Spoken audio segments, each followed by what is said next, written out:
Are you willing to do what God says if there is no guaranteed applause? And God had to deal with me about that in this past season of my life. I was that guy who wanted to put everything on Instagram my whole life. I wanted celebration. I wanted the applause. But God took me through a season where I was working hard, but nobody was seeing.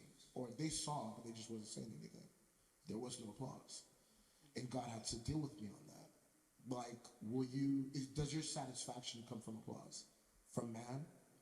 Is me being proud of you as your father enough? After Jesus comes out of the water, he's just baptized by John the Baptist. The Bible says that the heavens opened up, the Spirit of the Lord descended in the form of a dove upon his head, and the voice of the Father said, "This is my beloved Son, in whom I am well pleased." Nobody else around said anything. Yeah. Nobody else who was there clapped or affirmed Jesus. Only the voice of God affirmed him. Yeah. Jesus then could have been like, dang, the only voice that affirmed me was my Father. Yeah. Or he could have said, yes, the only voice that affirmed me was my Father.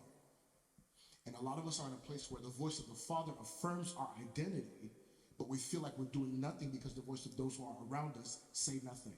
Yeah, so good. Oh my gosh, I have to save some.